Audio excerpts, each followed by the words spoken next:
चलिए फ्रेंड्स, करते हैं आज का अपनी इस क्लास को स्टार्ट। इंडिफरेंस कर्व जो टॉपिक अपना चल रहा है उसके अंदर आज हम पढ़ेंगे बजट कंस्टेंट या फिर बजट लाइन या फिर इसको प्राइस लाइन भी कहते हैं। होता क्या है, तो जरा मेरी बात को सुनो ध्यान से। पहले बजट का मतलब क्या होता है, देखो जब हमें कुछ भी चीज खरीदनी होती है ना मार्केट में, तो ऐसा तो नहीं हम सब कुछ खरीद सकते हैं भाई। अपने को देखना पड़ता है कि अपने पास कितना पैसा है, अपनी अपनी पॉकेट अपना जो जेब है कितना अलाउ करती है। तो आपके पास जो इनकम है आप उस इनकम से देखते हो मैं कितना पैसा कितना सामान खरीद सकता हूं। फॉर एग्जांपल मान लो आपकी इनकम महीने की 5,000 रुपए है, तो अब आप जो सामान खरीदोगे वो कुछ ऐसा खरीदोगे कि 5,000 से कम में आप अपनी नीड पूरी कर सको। अगर किसी की सैलरी मान लो 50,000 है, तो वो जो सामान खरीदेगा वो कुछ ऐसा खरीदेगा कि 50,000 में उसकी नीड पूरी हो जाए। तो बजट का मतलब क्या होता है कि जब भी हमें कुछ चीज मार्केट में खरीदनी होती है तो अपन लोग पहले एक अंदाजा लगा लेते हैं, अपन लोग देख लेते हैं कि भाई साहब अपने पास कितना इनकम है, अपने पास कितना पैसा है और मैं इस पैसे से क्या क्या खरीद सकता हूं और क्या क्या नहीं खरीद सकता। अगर मेरे बजट में है, इट मीन जो मैं खरीदना चाहता हूं अगर वो मेरे को पड़ेगा, अगर मेरी इनकम में कवर हो जाएगा, इट मीन वो चीज मेरे बजट में है उसको मैं खरीद सकता हूं। और जो मैं खरीदना चाहता हूं वो मेरी औकात से बाहर है कि भाई प्राइस ज्यादा है लेकिन मेरे पास इतना पैसा नहीं है, तो वो चीज मेरे बजट से बाहर है। तो बजट का मतलब सिंपल इनकम बोल लो कि अपन लोग जो है अपनी इनकम से कितना भी गुड्स एंड सर्विस खरीद सकते हैं, वो अपना बजट कहलाता है। अब इसी टॉपिक के अंदर आपको पढ़ना है बजट लाइन के बारे में कि जो बजट अपन लोग बोलते हैं उसकी एक कर्व किस प्रकार ड्रॉ होता है, उसका डायग्राम किस प्रकार बनता है। ठीक है, तो यहां पे अपन लोग काफी छोटे से एग्जांपल से आपको जो है बजट लाइन के बारे में, बजट इसको प्राइस लाइन भी कहते हैं, इसके बारे में काफी छोटे से एग्जांपल से मैं करता हूं क्लियर। देखो एज्यूम कर लो कि भाई आपकी इनकम 20 रुपए है। भैया ये कोई इनकम होती है? अरे एज्यूम कर ले यार, कॉन्सेप्ट समझना है कि बजट का कर्व बनता कैसे है। तो एज्यूम दैट कि आपकी इनकम 20 रुपए है, आप 20 रुपए कमाते हो। मार्केट में दो गुड्स अवेलेबल है, एक गुड एक्स है एक गुड वाई है। जो एक्स के प्राइस है पी एक्स 4 रुपए, गुड एक्स 4 रुपए की है, और पी वाई 2 रुपए, गुड वाई 2 रुपए की है, और आपके पास कुल इनकम 20 रुपए है। अब देखते हैं कि आप इस 20 रुपए को इन दो गुड्स पर किस प्रकार खर्च कर सकते हो, कि आप 20 रुपए से कैसे कैसे एक्स और वाई को परचेज कर सकते हो। तो जरा मेरी बात सुनो, मान लो कि अगर मान लो कॉम्बिनेशन ए कि पहला कॉम्बो ए, मान लो हम सारा का सारा पैसा अपन लोग गुड एक्स पे खर्च करते हैं, तो बताओ गुड एक्स कितनी आ जाएगी। थोड़ी बहुत मैथमेटिक्स आपको आनी चाहिए। जरा मेरी बात को बताओ, अगर मैं सारा का सारा पैसा गुड एक्स पर खर्च करूंगा तो मैं कितनी गुड एक्स परचेज कर सकता हूं। तो मेरी बात सुनो, एक एक्स 4 रुपए की है और टोटल इनकम मेरे पास 20 रुपए है। अगर एक वस्तु 4 रुपए की है और टोटल मेरे पास 20 रुपए है, तो इट मींस क्या, मैं ऐसी जो है 5 वस्तु खरीद सकता हूं। नहीं पल्ले पड़ा, अरे सिंपल जो अपने 20 रुपए है उसको मैंने डिवाइड किया 4 से, तो मैं 5 गुड्स खरीद सकता हूं। तो कॉम्बो ए बोलता है अगर मैं सारी इनकम एक्स पे लगा दूं तो 20 रुपए में एक्स की 5 मात्रा आ सकती है, बिकॉज एक्स 4 रुपए का है, तो 20 रुपए में 5 यूनिट में इसकी खरीद सकता हूं। बताओ वाई की मैं कितनी खरीदूंगा? भैया 0। अबे बिकॉज जब सारा का सारा पैसा आपने एक्स पे लगा दिया, आप कुछ वाई परचेस कर ही नहीं पाओगे, तो वाई के लिए क्या हो गया जी? 0। ओके, अब बात करते हैं कॉम्बिनेशन बी की। आपने बोला कि नहीं मैं कोई एक्स की 5 नहीं, मैं एक्स की 4 मात्रा खरीदना चाहूंगा। अब एक बात बताओ, अगर आप एक्स की 4 मात्रा खरीदते हो, एक 4 रुपए का है, एक कितने का है जी? 4 रुपए का है। और अगर आपको एक्स की 4 यूनिट चाहिए और एक है 4 रुपए का, इट मींस क्या, 16 रुपए आपके एक्स पे लग जाएंगे। अब आपके पास पूरे 20 रुपए, 16 कहां लग गए? एक्स पे। कितने बचे जी? आपके पास बचे 4 रुपए। बताओ 4 रुपए में आप गुड वाई कितनी खरीद सकते हो? भैया एक गुड वाई, एक यूनिट वाई की 2 रुपए की है, और क्योंकि मेरे पास 4 रुपए बचते हैं तो मैं गुड वाई जो है 2 परचेस कर सकता हूं। बताओ ये वाला कॉम्बो क्लियर हुआ कि अगर 20 रुपए को मैं अगर ऐसे देखूं, अगर मैं एक्स की 4 खरीदता हूं तो बाकी बचे बैलेंस से मैं वाई की 2 खरीद सकता हूं। ओके, कॉम्बो सी पे आते हैं। आपने बोला कि एक्स की केवल 3 खरीदूंगा। अब एक 4 रुपए का है, अगर आप एक्स की 3 खरीदते हो, अगर आप एक्स की जो है 3 मात्रा खरीदते हो, तो एक है 4 का, इट मींस क्या, 12 रुपए आपने एक्स में लगा दिए। कितने बचे? 8 रुपए बचे। आप इसे कहां लगाओगे? वाई में। अब वाई 2 रुपए की एक है, तो 8 में कितनी आएगी जी? 8 में 4 आएगी। इट मीन क्या, अगर आप x की 3 खरीदते हो 12 रुपए में तो 8 रुपए बचते हैं, आप y की 4 परचेस कर सकते हो। इसी प्रकार अगर बात करता हूं मान लो कॉम्बो डी की, तो डी में आपने बोला मैं x की 2 खरीदूंगा, एक 4 रुपए का है तो 2 आएगी 8 रुपए की, कितना बैलेंस बचा 12 रुपए, और 12 रुपए में आप y की 6 मात्रा खरीद सकते हो। ऐसे ही मान लो मैंने बोला कॉम्बो ई कि अगर आप x की केवल एक मात्रा खरीदते हो तो एक 4 रुपए का है, तो 4 रुपए x पे खर्च हो गए, कितने बचे 16 रुपए। अगर आपके पास 2 रुपए का एक y है तो 16 रुपए में आप 8 y खरीद सकते हो। और आखिरी कॉम्बो, अगर आप x एक भी नहीं खरीदते 0, तो पूरा का पूरा जो 20 रुपए बचा आप इसे y पे लगा दोगे, और इस केस में आप y की जो है 10 यूनिट खरीद सकते हो।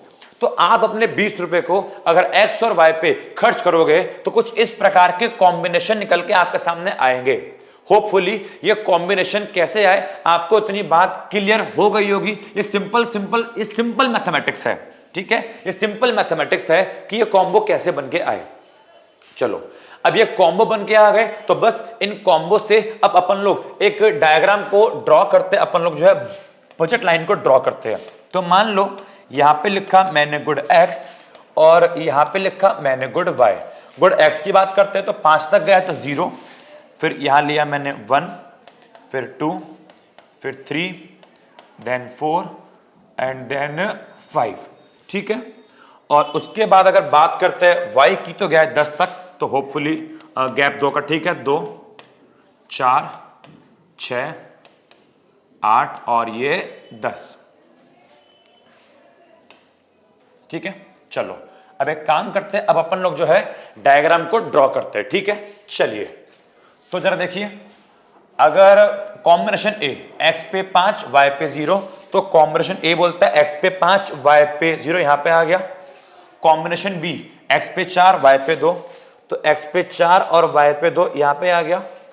फिर x पे 3 और y पे 4, x पे 3 और y पे 4 लगभग यहां पे आ गया। फिर x पे 2 और y पे 6, x पे बच्चों 2 और y पे 6 लगभग यहां पे आ गया। फिर x पे 1 और y पे 8, और फिर ये आपका ये आ गया। तो ये कुछ आपके जो है पॉइंट्स बन के आ गए, और जब हम इन पॉइंट्स को मिलाएंगे तो बच्चों हमें एक स्ट्रेट लाइन मिलेगी, और ये स्ट्रेट लाइन ही हमारी बजट लाइन कहलाएगी। तो ये जो आपकी स्ट्रेट लाइन बनी, यहाँ पे आपका कॉम्बो ए था, कॉम्बो बी था, कॉम्बो सी, कॉम्बो डी, कॉम्बो ई और कॉम्बो एफ, ये स्ट्रेट लाइन ही बच्चों आपकी बजट लाइन कहलाएगी। इसी स्ट्रेट लाइन को अपन लोग जो है प्राइस लाइन भी कहते हैं। इट मींस पता है क्या है इसका मतलब ये कि अब आप जो भी कॉम्बिनेशन खरीदना चाहते हो, आप कुछ भी खरीदना चाहते हो अपनी गिवन इनकम 20 रुपए से, बिकॉज आपके पास केवल 20 रुपए थे, x के प्राइस 4 y के प्राइस 2, तो आप जो भी खरीदना चाहते हो अब आप इस लाइन से बाहर नहीं खरीद सकते। अगर आप इस लाइन से बाहर जाकर खरीदने का ट्राई करते हो तो आप खरीद नहीं पाओगे, बिकॉज वो आपकी इनकम के बाहर है। ये बजट लाइन शो करती है कि आप जो भी खरीदते हो आपको इस लाइन पर या इस लाइन के अंदर ही खरीदना पड़ेगा। अगर फॉर एग्जांपल बोलूं कि आपने बोला कि अपने को जो है ना इस लाइन के बाहर खरीदना है, हम खरीद पाएंगे नहीं, तो एक काम करते हैं आपको टेस्ट करवा देते हैं कि आप खरीद पाओगे नहीं। फॉर एग्जांपल आपने मान लो बोला कि आपको ये एक पॉइंट है, ये कॉम्बिनेशन है के, आपने बोला मुझे के खरीदना है जो कि इस लाइन के बाहर है। लेकिन अगर आप के खरीदते हो तो मेरी बात को देखो, के खरीदने के लिए बताओ के पॉइंट क्या शो करता है जी, के पॉइंट शो करता है, बताओ गुड वाई कितनी मात्रा, तो देखो ये जो के पॉइंट शो करता है क्या, गुड वाई की 8 क्वांटिटी, ठीक है, और गुड एक्स की नीचे आ जाओ, ये शो करता है गुड एक्स की 3 क्वांटिटी। इट मींस क्या, जो के कॉम्बिनेशन है ये शो करता है कि अगर आपको के खरीदना है तो आपको गुड एक्स की 3 मात्रा और गुड वाई की 8 मात्रा परचेस करनी पड़ेगी। अब एक बात बताओ, एक्स की 3 मात्रा, एक बात बताओ एक्स कितने का है जी, एक्स 4 रुपए का है, एक्स के प्राइस 4 रुपए, अगर आप उसकी 3 मात्रा लोगे तो आपको जो है 12 रुपीज पे करने पड़ेंगे, और y की 8 मात्रा, और y कितना का है जी 2 रुपए का है, तो आपको उसके लिए इट मींस क्या 16 रुपीज पे करने पड़ेंगे। 12 और 16 कुल मिलाकर आपको 28 रुपीज पे करने पड़ेंगे, जबकि आपका बजट केवल कितना है 20। आपकी इनकम केवल 20 है, लेकिन अगर आप इसके कॉम्बिनेशन को परचेज करना चाहते हो तो आपको उसके कॉम्बिनेशन के लिए 28 रुपीज पे करने पड़ेंगे, जो कि आपके बजट से बाहर है। तो कोई भी कॉम्बिनेशन अगर बजट लाइन के बाहर हो तो उसके लिए अपने को ज्यादा पैसा पे करना पड़ेगा। इट मींस क्या, ये लाइन शो करती है कि आप इससे बाहर का कोई भी पॉइंट नहीं खरीद सकते। हाँ, अगर आप इस लाइन के ऊपर का कोई पॉइंट खरीदते हो तो आपके बजट में है, आप उसको आसानी से खरीद सकते हो। जैसे कि मान लो मैंने बोला कि मेरे को डी पॉइंट परचेज करना है। अब देखो डी पे देखा जाए तो डी पे देखो एक्स की 6 मात्रा है और वाई की 2 मात्रा है। तो जो अपना डी पॉइंट है वो शो करता है क्या, एक्स की 6 मात्रा और वाई की 2 मात्रा। मैं देखता हूं कि मैं डी पॉइंट परचेस कर पाऊंगा या नहीं। तो एक्स बताओ, एक्स की 6 मात्रा और एक्स है 4 रुपए का, तो कितना हो गया, सॉरी एक्स की 2, मैंने गलत लिख दिया। ये डी पॉइंट शो करता है एक्स की 2 मात्रा, एक्स की 2 और वाई की 6। तो x की 2 और y की, अब देखो x खरीदना है तो x की 2 मात्रा, एक x है 4 रुपए का, 4 दूनी 8 का x आ गया। y की 6 यूनिट, एक है 2 रुपीज की, तो 12 रुपीज का आपका y। कुल मिला के देखो अगेन 20 रुपीज में आप ऐसा खरीद सकते हो। तो डी पॉइंट खरीदने में कोई दिक्कत नहीं है, आप इसको 20 रुपीज में परचेस कर सकते हो। लेकिन कोई पॉइंट अगर इंटरफेरेंस कर्व के बाहर है आप उसे परचेस नहीं कर सकते, बिकॉज आपके बजट के बाहर है। ठीक है, तो याद रखना, लाइन के बाहर है तो बजट के बाहर। अगर लाइन पे कोई पॉइंट खरीदते हो तो वहां पे आपकी पूरी इनकम 20 रुपए खर्च होगी। इट मींस क्या, अगर आप एफ खरीदते हो तो पूरे 20 रुपए खर्च हो गए, आप चाहो चेक कर लो। आप ई खरीदते हो तो अगेन पूरे 20 रुपए खर्च हो गए। आप डी खरीदते हो पूरे 20 रुपए खर्च हो गए। सी के लिए पूरे 20 रुपए खर्च हो गए। बी के लिए पूरे 20 रुपए खर्च हो गए। ए के लिए पूरे 20 रुपए। अगर यकीन नहीं हो रहा तो आप अगेन एक पॉइंट देख लो। मान लो इस बार हम चेक करते हैं बी को। अगर बी खरीदना है तो बी शो करता है एक्स की 4 मात्रा, है ना। ये बी पॉइंट क्या शो करता है, एक्स की 4 मात्रा, और वाई की देखो ये शो करता है वाई की 2 मात्रा, वाई की 2। आप इस बी पॉइंट को चेक कर लो, बताओ एक्स की 4 यूनिट चाहिए और एक यूनिट कितने की है, 4 रुपए की, तो 4 चौक 16। और वाई की चाहिए 2 यूनिट और एक कितने की है, 2 रुपए की, तो 2 दूनी 4। देखो पूरे 20 रुपए खर्च हुए आपको बी खरीदने के लिए। तो आप ए लो, बी लो, सी लो, डी लो, ई लो, एफ लो, पूरे 20 खर्च हो गए। आप इसके बाहर जाओगे 28 रुपीज बजट से बाहर चले जाओगे। और सुनो, अगर आप कोई भी पॉइंट इसके अंदर का परचेज करना चाहते हो, फॉर एग्जांपल मेरे को जो ये वाला कॉम्बिनेशन खरीदना है, इसको मान लो मैंने बोला पी, तो देखो अगर इसे खरीदना है अंदर वाले पॉइंट को तो 20 रुपए से कम खर्चा होगा। कैसे, मान लो अगर पी खरीदना है तो देखो पी क्या शो करता है जी, पी शो करता है कि एक्स की कितनी, एक्स की 1 यूनिट और वाई की 4। ये पी शो करता है वाई के लिए 4 और एक्स के लिए 1। अब देखो अगर एक्स की 1 मात्रा चाहिए और एक कितने की है, 4 रुपए की, तो 4 रुपए की एक्स आएगी।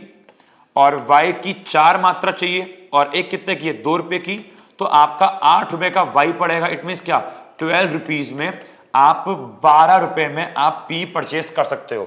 तो बजट लाइन शो करता है हमारे एक लिमिट को, हमारे एक औकात को, कि भैया बजट से बाहर गए, आप औकात से बाहर जाओ, खरीद नहीं पाओगे। बजट लाइन पे रहोगे, पूरा पैसा खर्च होगा, सामान खरीद लोगे, और इसके अंदर आओगे तो सामान कम खरीदोगे और पैसा भी खर्च कम होगा। तो होपफुली बजट लाइन का मीनिंग तो आपको क्लियर है। इस लाइन को अपन लोग एक कंस्ट्रेंट माने लिमिट, ये एक लिमिट है कि इस लिमिट से बाहर आप जा नहीं सकते। कोई पॉइंट इस लिमिट से बाहर गया आपके बस की बात नहीं है, आप नहीं खरीद पाओगे। इस लिमिट पे रहते हो, इस लाइन पे रहते हो, खरीद लोगे पूरा पैसा खर्च होगा, और लाइन के अंदर आते हो खरीद लोगे थोड़ा पैसा खर्च होगा। समझ में आ गया।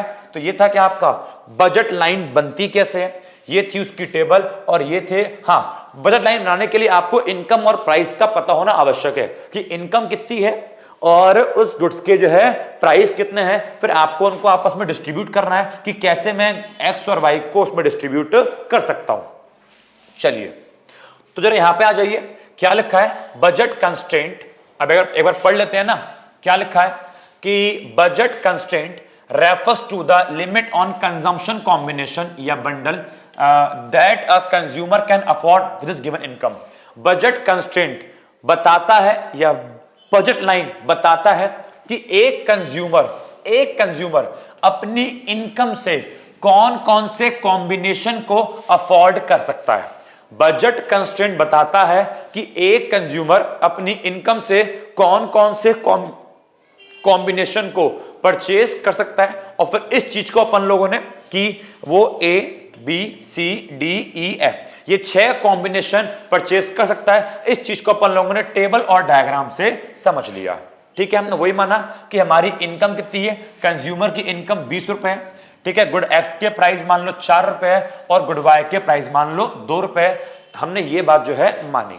ठीक है, उसके बाद बोलता है अगर हम अभी इन सभी कॉम्बिनेशन को जोड़ दे तो हमको एक लाइन मिलेगी ए एफ। देखो ना, इन सभी को जोड़ा तो ए से लेके एफ तक एक लाइन मिली ए एफ बेटा। इसी लाइन को अपन लोग क्या बोलते हैं, बजट लाइन या फिर प्राइस लाइन।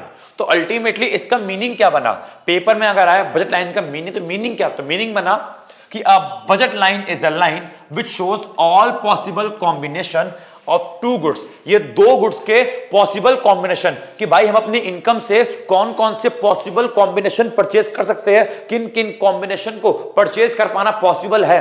तो ये शो करता है कि बजट लाइन शो करता है कि एक कंज्यूमर अपनी गिवन इनकम से, कि उसके पास जो इनकम है और प्राइसेस ऑफ द गुड्स, और जो गुड्स के प्राइस है, इनकम थी 20 रुपए, गुड्स के प्राइस थे 4 रुपए और 2 रुपए। तो एक कंज्यूमर अपनी इनकम और प्राइस को देखते हुए कौन कौन से कॉम्बिनेशन को वो बाय कर सकता है। इसी को शो करने के लिए जो लाइन ड्रॉ करते हैं बेटा, उसी को अपन लोग बजट लाइन कहते हैं। बजट लाइन को अपन लोग बच्चों प्राइस लाइन भी कहते हैं।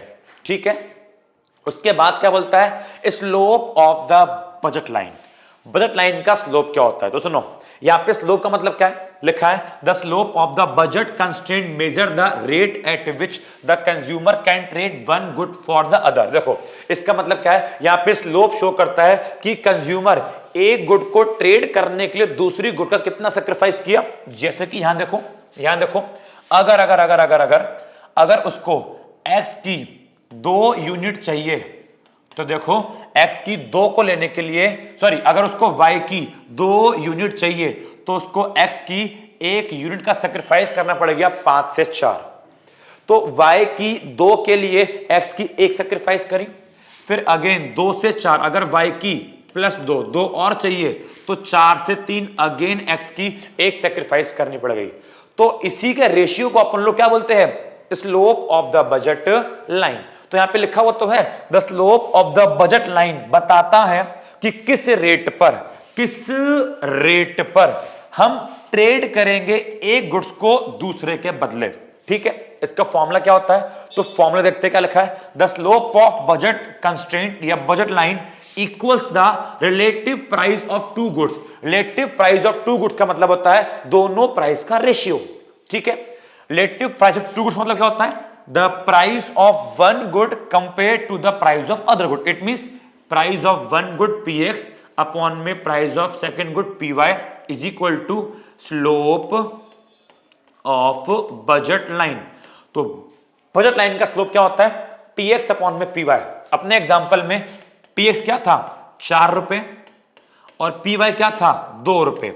इट मींस क्या आ गया, बजट लाइन का स्लोप आ गया 2 का मतलब क्या है कि एक गुड्स के बदले 2 गुड्स को, ठीक है, कि एक गुड्स के बदले 2 गुड्स का ट्रेड होगा। देखो ना, एक के बदले 2, यहां पे 2 आ गया, 2 का मतलब क्या है, एक के बदले 2 का ट्रेड। देखो यहां पे एक के बदले 2 का ट्रेड, एक गया 2 मिला, एक गया 2 मिला, अगेन एक गया तो अगेन 2 मिला। तो यहां पे 2 का मतलब क्या है, एक के बदले 2 का ट्रेड। फॉर्मूला क्या हो गया, price of good x divide by price of good y, slope of budget line. ये बताता है कि हम कितने गुड्स के बदले कितने गुड्स का ट्रेड आपस में करते हैं। बताइए क्या आपको उसका स्लोप क्लियर है, तो उसका मीनिंग भी क्लियर है, आपको उसका स्लोप भी क्लियर है, आप उसको टेबल और डायग्राम भी क्लियर है। चलिए अब देखो बढ़ते हैं आगे, अब आते हैं shift in the budget line. अब भैया बजट लाइन में शिफ्ट हो सकता है, बजट लाइन के अंदर चेंज हो सकता है। जो एक इंसान की बजट बन गया कि मेरा बजट बन गया 1000 रुपए, मैं 1000 रुपए खर्च करूंगा, क्या जिंदगी भर मेरा बजट 1000 रहेगा? नहीं, मेरे बजट के अंदर चेंज आ सकता है। तो वही अपन लोग जो देखते हैं कि बजट लाइन में चेंज कैसे आता है। तो बजट लाइन में चेंज आता है दो चीज की वजह से, एक तो प्राइस की वजह से, दूसरा इनकम की वजह से। पता क्यों? बिकॉज जब हमने बजट लाइन को बनाया तो प्राइस और इनकम की हेल्प ली, बजट लाइन को बनाने के लिए प्राइस और इनकम की हेल्प ली। अब अगर प्राइस में ही चेंज हो जाए और इनकम में ही चेंज हो जाए तो बजट लाइन के अंदर भी चेंज आएगा। ठीक है, तो यहां पे बनते 3 केस। पहला कि कंज्यूमर की इनकम चेंज हो गई, दूसरा कंज्यूमर की इनकम चेंज नहीं हुई लेकिन प्राइस चेंज हो गए केवल एक वस्तु के, कि मान लो केवल एक्स के प्राइस चेंज हुए, वाई के चेंज नहीं हुए, ये केवल वाई के चेंज हुए, एक्स के चेंज नहीं हुए। और तीसरा कि मान लो गुड्स के प्राइस चेंज हुए लेकिन दोनों के, एक्स के भी और वाई के भी। तो देखते हैं किस प्रकार से अपन लोग जो है बजट लाइन को ड्रॉ करते हैं। तो यहां पे तीनों केस पढ़ते हैं। पहला केस चेंज इन इनकम, मान लो कंज्यूमर की इनकम में चेंज हुआ, ये अपनी एक नॉर्मल बजट लाइन गिवन है। ठीक है, अब मान लो कंज्यूमर की इनकम बढ़ती है। अब एक बताओ, जब कंज्यूमर की इनकम बढ़ेगी तो वो एक्स की भी डिमांड ज्यादा करेगा, बिकॉज ज्यादा पैसा आ गया तो एक्स भी ज्यादा खरीदेगा और वाई भी खरीदेगा ज्यादा, बिकॉज इनकम बढ़ गई। और जब एक्स खरीदेगा ज्यादा तो पहले मान लो ओ बी खरीद रहा था, अब बढ़कर ओ डी खरीदेगा, ओ से लेकर डी तक, तो एक्स की डिमांड ज्यादा। और जब इनकम बढ़ गई तो वाई भी, वाई मान लो पहले ओ ए खरीद रहा था, अब डिमांड बढ़ गई, अब ओ सी, ओ से लेकर सी तक। इट मींस क्या? इसकी डिमांड भी बढ़ गई तो पॉइंट आ गए, और इसकी भी डिमांड बढ़ गई, पॉइंट आ गए। और इन दोनों को मिलाऊंगा तो ये क्या बन गई? एक नई बजट लाइन जो कि मेरी यहां से यहां, इट मींस क्या? जो कि मेरे राइट में शिफ्ट हो गई। तो जब इंसान की इनकम बढ़ती है तो दोनों गुड्स की डिमांड ज्यादा करता है, बिकॉज ज्यादा पैसा आ रहा है, दोनों गुड्स खरीदेगा ज्यादा, तो बजट लाइन आपका बाहर राइटवर्ड जो है शिफ्ट हो जाएगा। ठीक है, लेकिन मान लो इंसान की इनकम कम हो गई, भाई सैलरी कम मिल रही है, अब सैलरी कम मिल रही है, इंसान की इनकम कम हो गई, तो भैया अब वो एक्स भी कम खरीदेगा और अब वो वाई भी कम, बिकॉज जब इनकम कम हो गई, भैया पैसा कम मिलेगा, सैलरी नहीं मिल रही, कम मिल रही है, तो घर में सामान कम आएगा ना, क्योंकि सैलरी कम है। अब एक्स मान लो पहले ओ भी था, अब एक्स, अब उसकी इनकम कम हो गई तो अब एक्स की मात्रा कम, केवल ओ डी खरीद रहा है।